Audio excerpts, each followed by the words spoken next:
Burası Dokuzkaya'nın Arpaçukur mezresi, aşağı Arpaçukur. Gülmezler amca çocukları olarak oturuyorlardı. Bu ev onlara ait. Bu evler 2 kat, her iki evde yani 4 ailelik 2 kat. Hayvancılıkla uğraşıyordu bu dediğimiz yer. Büyükbaş hayvan olarak her iki evinde toplam 30-35 büyükbaş. Bunun yanında 150-200 koyunun olduğunu ben bizzat kendim o küçük yaşlarda şahit oldum.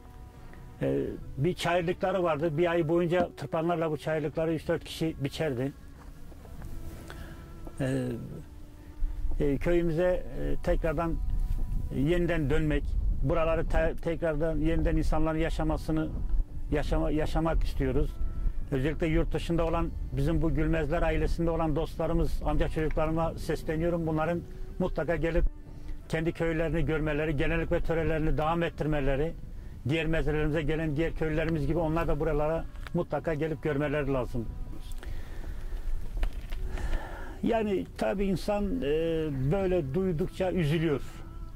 Kendini bir boşlukta hissediyor. Hani derler ya işte bülbülü işte kafesi koymuşlarıyla kendi vatanı demiş. Biz de aynı konuyu yaşıyoruz. İstiyoruz ki kendi toprağımızda, kendi yerlerimizde yaşayalım. Buralarda çok güzel anılarımız olmuş. Annelerimiz ve babalarımızın, dedelerimizin anıları olmuş. Anılar saymaktan bitmiyor. Tabii insan üzülüyor. Yaşlarımız daha çok üzülüyor. Dokuzkaya ve markasının bütün gençlerinde beklediğim şu benim şahsi düşüncem. Köylerine gelsinler, gezsinler. Dedelerin ve babalarının yerlerini görsünler.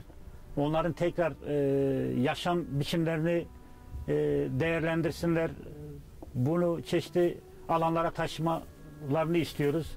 Bizden sonraki kuşaklarda bunu bekliyorum. Yurt dışındaki, özellikle yurt dışında olan gençlerimiz, Dersim coğrafyasında yaşayan gençlerimiz zaman zaman uğruyorlar ama yurt dışındaki gençlerimizden, herkesten isimlerini, soyadlarını iyi bilerek burada saymak isterim. Onları isterseniz sayayım. Aktaşlardan gençlerimiz olsun, Şahinler'deki gençlerimiz, Gezerler'deki gençlerimiz, Gülmezler'deki gençlerimiz, yurt dışında olan gençlerimiz, Akyollar'daki gençlerimiz, Ardışlar'daki gençlerimiz, özellikle Ardışlar'daki gençlerimiz, aşağı Markasör, Topaşlar, Günciler, Bozdağlar'daki yurt dışında olan gençlerimiz, soyadını daha hatırlayamazsınız. Dokuzkaya'nın bütün insanlarını buraya, o yaştaki gençler, kişilerimiz de dahil, gençler de dahil, çocukları buraya davet ediyorum. Lütfen burada Dokuzkaya köyünde bir şenlik, bir festival türünde bir şey düzenleyip tekrar yeniden birbirlerini tanıyıp kaynaşmak açısından mutlaka böyle bir şey istiyorum, bekliyorum. Sizler vasıtasıyla, sizin kanalınız vasıtasıyla, haberiniz vasıtasıyla bunlara büyük ricamız bu.